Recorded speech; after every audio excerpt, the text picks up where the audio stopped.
Bonjour les investisseurs, j'espère que vous allez tous bien. Je vous propose de regarder aujourd'hui la publication de FDJ, le premier trimestre 2025. FDJ United, son nouveau nom. Avant de faire ça, je fais la recommandation d'usage et n'hésitez surtout pas à mettre un pouce si tu apprécies ce genre de vidéo, ça fait super plaisir. Je vous rappelle que je ne suis pas un professionnel ni un conseiller financier, mais un simple amateur qui cherche à partager sa passion. Formez-vous et faites-vous vos propres convictions, il y a beaucoup de choses gratuites sur internet, donc il n'y a aucune raison de ne pas se former.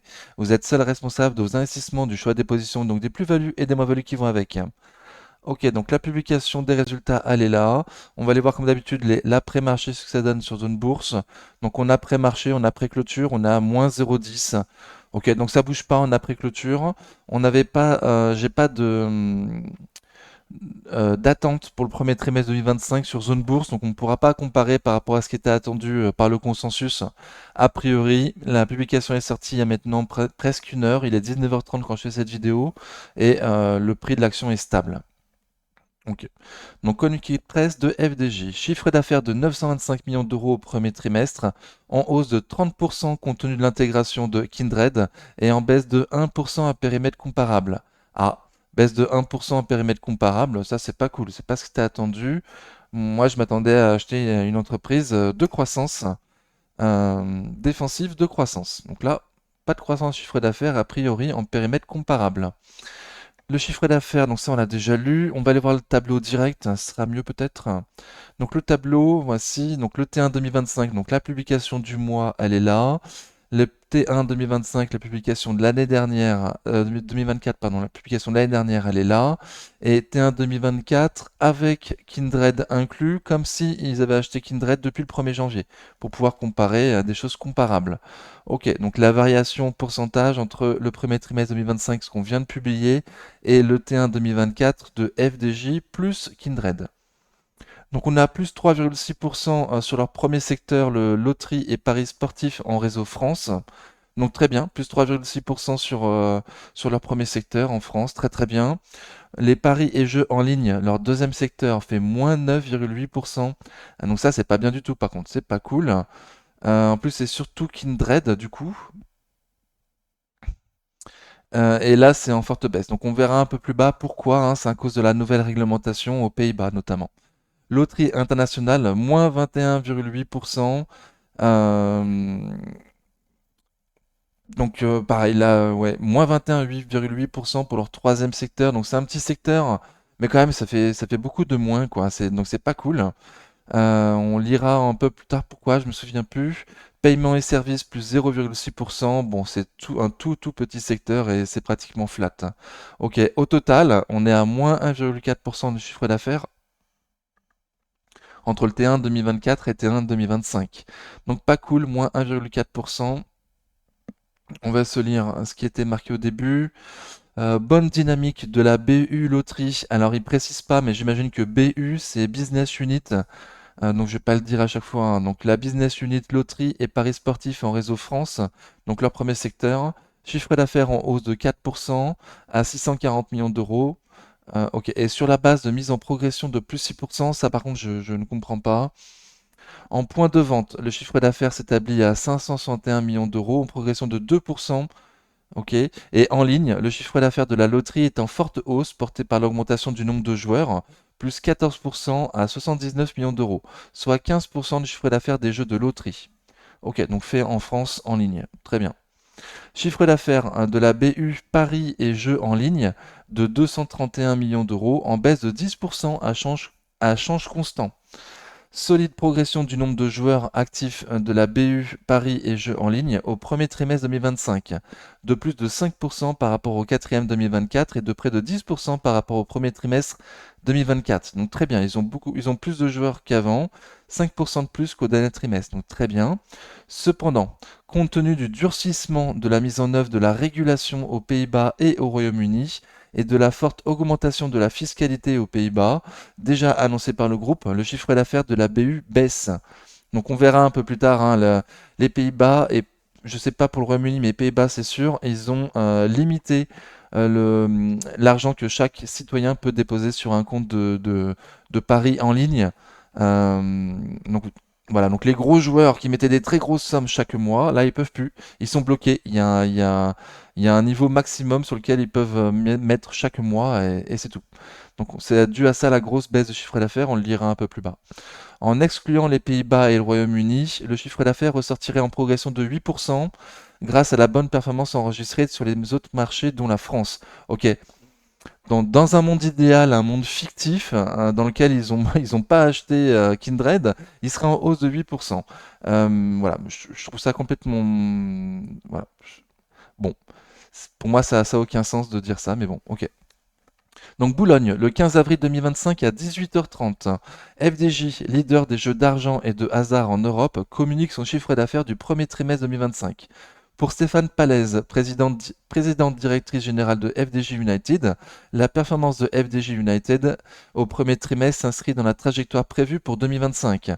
Dans le contexte annoncé du durcissement de la régulation et de la fiscalité sur certains de ces marchés, celle-ci reflète une bonne dynamique en points de vente et une progression du nombre de joueurs actifs en ligne sur tous ces marchés. Très bien. Donc au-delà, le groupe est pleinement engagé dans la transformation associée à la mise en œuvre de sa stratégie internationale et digitale. Ok, donc le tableau on l'a déjà lu, pas terrible, hein, moins 1,4% de chiffre d'affaires. L'effet marquant du premier trimestre, loterie et paris sportifs en réseau France, donc leur premier secteur, chiffre d'affaires de 640 millions d'euros en progression de 4%. L'augmentation du chiffre d'affaires de la loterie, plus 5% à 528 millions d'euros, a été portée par l'ensemble des offres de jeux. Deux petits points. Les jeux de tirage avec la très bonne performance d'Euro Millions, notamment à l'occasion du Super Jackpot lancé le 7 mars à 130 millions d'euros, et il a été gagné à 250 millions d'euros le 28 mars après 7 tirages. Ok, donc ça a dû attirer du monde, des gros montants comme ça, très bien. Globalement, le premier trimestre a enregistré 11 jackpots euro-millions supérieurs à 75 millions d'euros, dont 7 supérieurs à 130 millions d'euros. Ce niveau de jackpot record pour un premier trimestre est un vecteur de recrutement de joueurs, notamment en ligne. Très bien. Les jeux instantanés en point de vente avec par exemple Royaume d'Or, donc j'imagine que c'est les jeux à gratter, lancés en février et en ligne, notamment avec le développement d'une offre exclusive. Ok. Donc ils ont lancé un nouveau jeu, Royaume d'Or, en février. Le chiffre d'affaires de la loterie digitale enregistre une forte progression de plus 14% à 79 millions d'euros, portée par une augmentation significative du nombre de joueurs à 5,8 millions sur les 12 mois à fin mars 2025. La loterie digitale représente désormais 15% du chiffre d'affaires des jeux de loterie.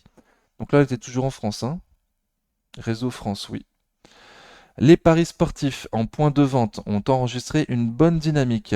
L'augmentation des mises a été notamment soutenue par une offre footballistique plus importante avec le nouveau format des compétitions européennes et une attractivité renforcée grâce au parcours des clubs français dans ces compétitions. Très bien. Donc plus les clubs français iront loin et plus la FDJ gagnera de l'argent par rapport à leurs paris sportifs parce qu'ils sont leaders en France, du coup. Ok. Toutefois, par rapport au premier trimestre 2024, le niveau inférieur de marge lié à des résultats défavorables à l'opérateur entraîne une baisse de 1% du chiffre d'affaires à 112 millions d'euros. Ok. Donc, alors, c'est quelque chose que je ne comprends pas bien. Ils nous disent qu'ils ont une baisse de marge. Je relis tout. Toutefois, par rapport au premier trimestre 2024, le niveau inférieur de marge lié à des résultats défavorables à l'opérateur entraîne une baisse de 1% du chiffre d'affaires. Je ne comprends pas en quoi les marges peuvent influencer sur le chiffre d'affaires. C'est une dynamique que je ne comprends pas. En point de vente, le chiffre d'affaires de la BU s'établit à 561 millions d'euros en progression de 2%. Très bien. Paris et jeux en ligne, chiffre d'affaires, donc le deuxième secteur du groupe, hein. Je regarde, mais je pense pas me tromper. Paris et jeux en ligne, oui, deuxième secteur du groupe, c'est là où on avait fait moins 10. Alors, chiffre d'affaires de 231 millions d'euros, en baisse de 10% à périmètre et taux de change constant. Le nombre de joueurs actifs de la BU Paris et Jeux en ligne a progressé au premier trimestre 2025, de plus de 5% par rapport au quatrième trimestre 2024, donc déjà très bien. 5% en un trimestre, c'est pas mal. Et de près de 10% par rapport au premier trimestre 2024. Donc sur un an, ils sont à plus 10% au niveau du nombre de joueurs en ligne. Très bien. Toutefois, le durcissement de la mise en œuvre de la régulation aux Pays-Bas et au Royaume-Uni et la forte augmentation de la fiscalité aux Pays-Bas, déjà annoncée par le groupe, impactent significativement la performance de la BU. Aux Pays-Bas, malgré la forte progression du nombre de joueurs actifs, différents facteurs expliquent le recul de 41% du chiffre d'affaires. Donc essentiellement, la nouvelle réglementation limitant fortement le dépôt net mensuel depuis le 1er octobre 2024. Donc les joueurs sont limités dans les sommes qu'ils peuvent mettre chaque mois sur leur compte de jeu en ligne. Donc une baisse de 41% du chiffre d'affaires aux Pays-Bas. Plus l'augmentation significative de la fiscalité sur les jeux d'argent à partir du 1er janvier 2025 de 30,5% à 34,2% du produit brut des jeux. Ok, donc une augmentation de 3,7% de la fiscalité. Donc passe de 30 à 34%. Ok. Le recul de plus de 100 points de base de la marge brute sur les paris sportifs résultant de résultats défavorables à l'opérateur. Je comprends pas trop cette phrase, ils auraient pu nous l'expliquer un peu plus. Ok, bon. Donc, en baisse de 10% du chiffre d'affaires, avec une baisse de 41% du chiffre d'affaires aux Pays-Bas. Donc, les autres régions du monde ont pris le relais.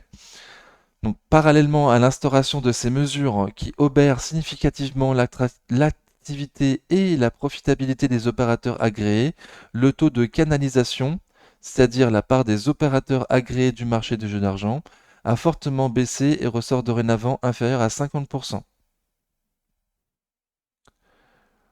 Ok, donc je ne sais pas ce que c'est le taux de canalisation qui a fortement baissé et ressort dorénavant inférieur à 50%.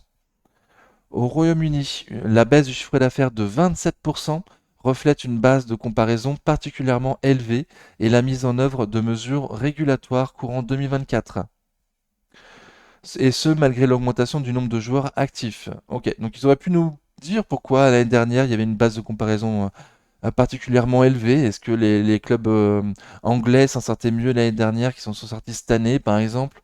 Bon, une phrase de plus ou quelques mots de plus, ça aurait été sympa. Donc toujours une augmentation du nombre de joueurs, mais une grosse baisse de chiffre d'affaires quand même, hein. Donc au Royaume-Uni comme aux Pays-Bas. En excluant les Pays-Bas et le Royaume-Uni, donc ils nous ressortent leur phrase là, j'aime pas cette phrase. On est dans un monde où ils sont aux Pays-Bas, au Royaume-Uni, donc ça sert à rien de faire comme si on était dans un monde fictif.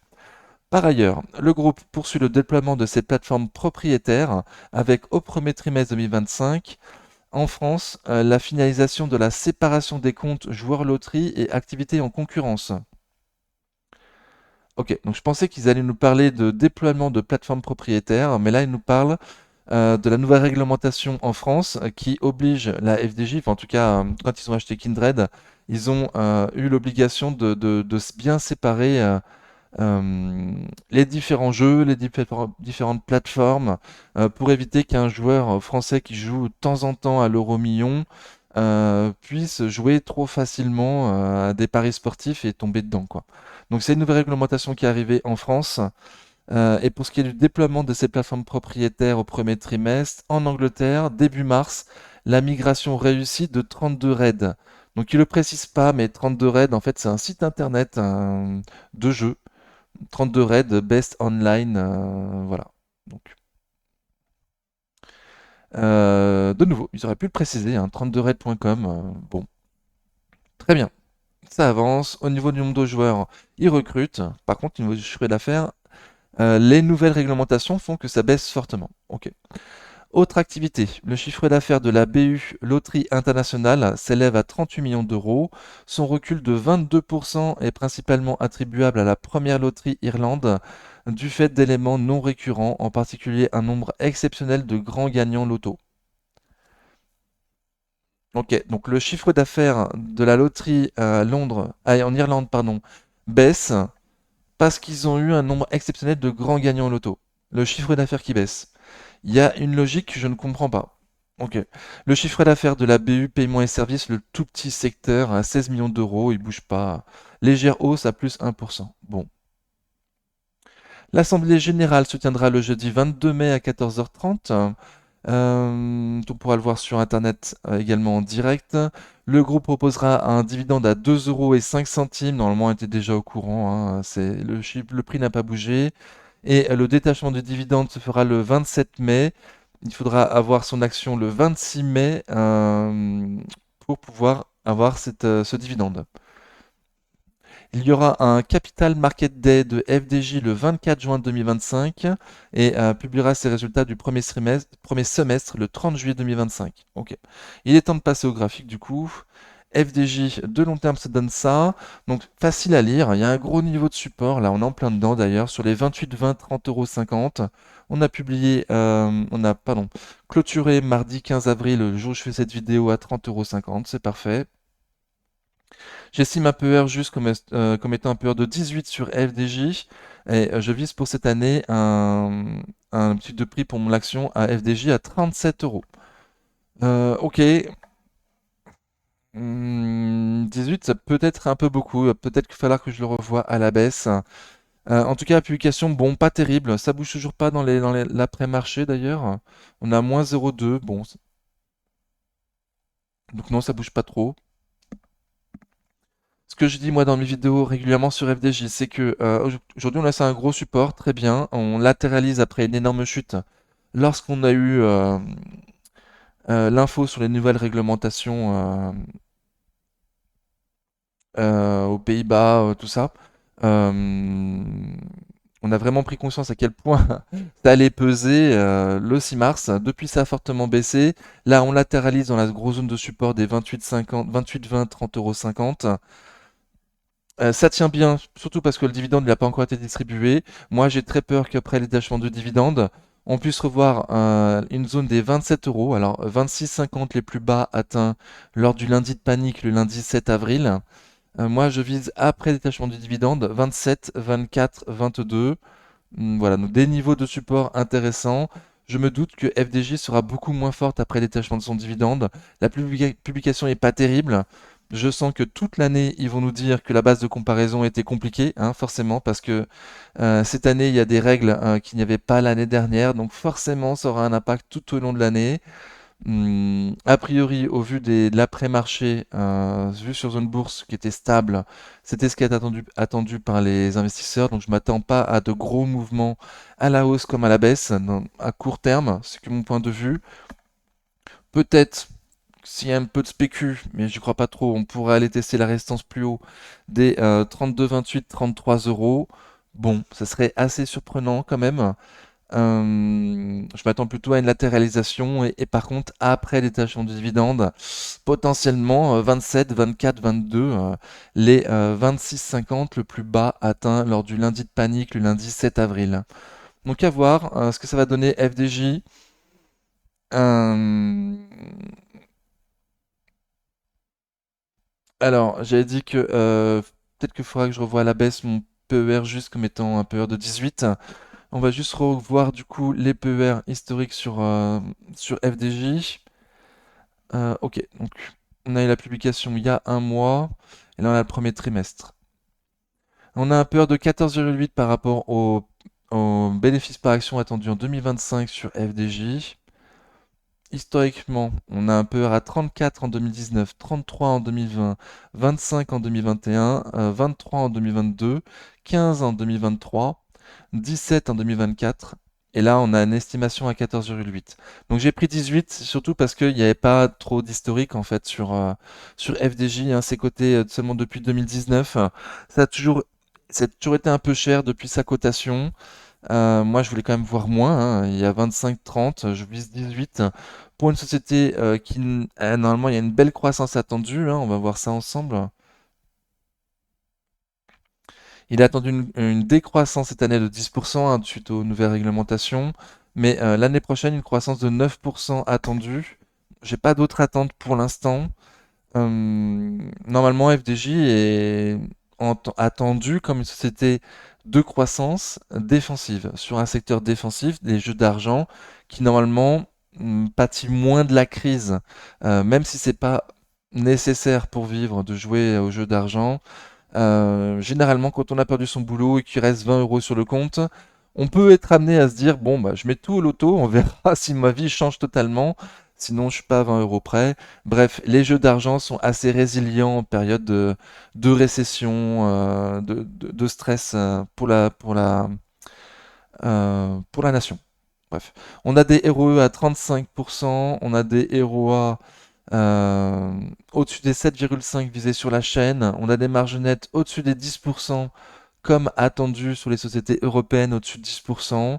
Donc voilà, c'est de très bons